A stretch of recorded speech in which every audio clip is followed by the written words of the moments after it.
Hello there. My name is Monica Burns, and welcome to today's episode of the Easy EdTech podcast. It is 2024, and whether you're joining for the first time, 100th time, or for the 200th time, I am so glad you're here. I have lots of exciting things in store for you this year. Each episode of the Easy EdTech podcast is designed to give you ideas you can try yourself, share with a colleague, or bookmark for later in the school year. Get ready for stories from my time in the classroom, the work I do now with schools and districts, and my travels to different EdTech events, as well as practical ideas and inspiring stories from new guests each month. If we mention something you'd like to check out, you'll find the link to it in the show notes. So don't forget to head to my website, classtechtips.com/podcast, for all of the show notes and resources from today's episode. This episode is sponsored by Intel Skills for Innovation, who are reimagining education with technology at its core. For educators and administrators looking to inspire and empower, Intel SFI offers cutting-edge and free resources to revolutionize learning experiences and prepare students for the fourth industrial revolution. They offer a suite of resources tailored to build future-ready skills and prepare students for a rapidly evolving world, including their specially curated starter packs and comprehensive professional development programs. Visit skillsforinnovation.intel.com today to learn more. That's skillsforinnovation.intel.com. This week's episode is titled Mastering the Mix: Classroom Management in a Blended Learning Environment. Blended learning combines traditional teaching methods with online learning, and it can bring some unique challenges, especially when it comes to managing devices and managing resources. There are some classroom management strategies that you can try out to help you make the most of the devices your students already use for blended learning. So in today's episode, we'll explore a handful of classroom management tips tailored specifically for blended learning environments, from organizing digital tools to ensuring some quick and easy access to technology. These strategies, I've got 9 of them for you, are designed to help teachers utilize all of the minutes of the school day. So let's take a look at what blended learning is and some strategies that you can put into action at any time of the school year. So what exactly is blended learning? Well, blended learning is an educational approach that combines traditional face-to-face classroom instruction with online learning activities and resources. This model integrates direct interaction of classroom teaching with the flexibility and easy access of digital technology. It's different from distance learning. Students use these digital tools while they're physically together with you in a classroom environment.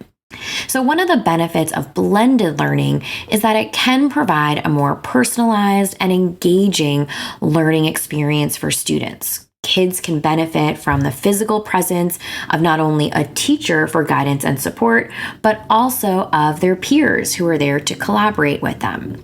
They have the opportunity to engage with digital tools, and often they're working through course content at their own pace. In a second grade classroom, this could include students answering a few questions on a quiz software and seeing a tutorial or activity suggested to them based on their responses. In a secondary classroom, it might include students working with a partner to collaborate on a research project that they're doing. There are just so many ways to put this type of learning approach or educational approach into action.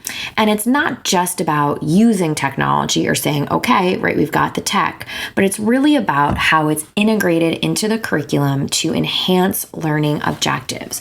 So if you've read my book, Tasks Before Apps, you know I love that phrase to emphasize that it's about how you use digital tools in the classroom, not what tools you're using. So this type of blended learning model really requires careful planning and an understanding of what classroom management looks like in this type of environment. And I'm using that term classroom management to talk about management of supplies and resources, not about behavior management. But I can tell you from my classroom experience that having things move smoothly, right? Having structures in place can definitely help address some of those other types of issues we sometimes put into classroom management category. So we're going to look at just under 10 strategies or 10 tips for classroom management in a blended learning environment. And the first one on today's list is to set up device checklists. You can create a checklist for students to follow when using devices. This can ensure that they have the necessary apps and resources for each lesson. So you might have something more general or something that is more specific to that day or that week's activities.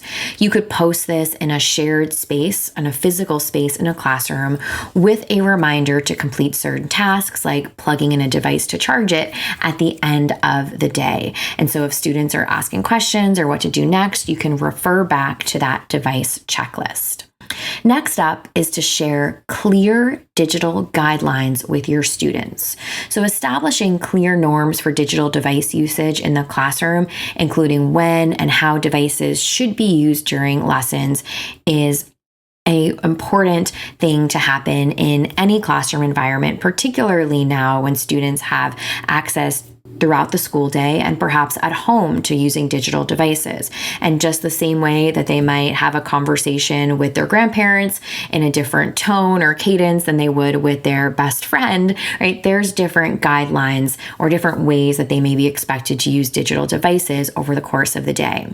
So you might have a protocol you use like Apple Up to signify flipping over a tablet like an iPad so students can redirect their attention to someone who's speaking.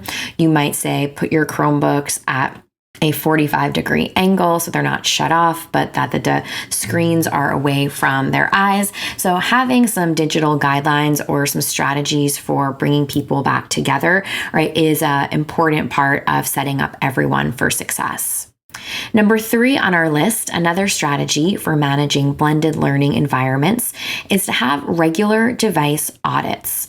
You might set up a calendar reminder, maybe every month, to periodically check devices to make sure they are functioning. So this could include updating software and apps to ensure everything is running smoothly. And your students can also become part of this process as a way to introduce computer science skills. I've had a bunch of fun episodes on the podcast, including a interview with Lori Guyon all about how to make computer science standards fun. And so having that regular device audit, right, might not seem like a super fun terminology to describe something that you could put some levity into depending on how you set it up for your group.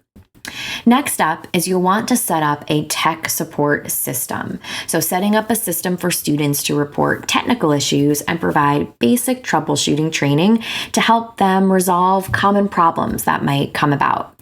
So you might have listened to the bonus episode I did with the folks at Visor, partnership with Visor recently on device management. This goes into a lot of detail about support systems and help tickets and all of that sort of thing. So you might have something formal district-wide or school-wide, or it may just be something that you are leaning into in your classroom. Another important part of managing blended learning in the classroom is to have organized digital resources. So you can keep digital resources well organized in a central online location. Maybe it's a classroom website or learning management system, or maybe you use a visual dashboard inside of a space I featured on the blog earlier this year. You might create a collection inside of Wakelet. So lots of options. Maybe Google Sites is one that you've done before.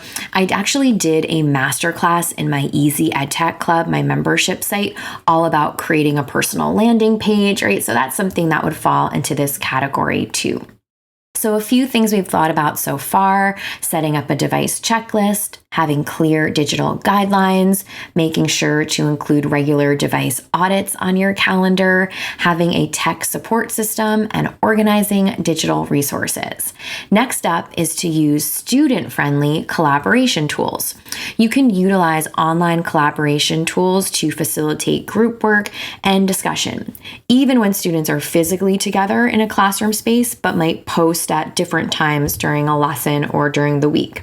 And there are a few spaces students might use. If you were a big fan of Jamboard, you probably know by now that that has been sunsetted, right? Or it's no longer available for us to use in 2024. There's others like Kami, or even something like Google Slides could be a great option for this.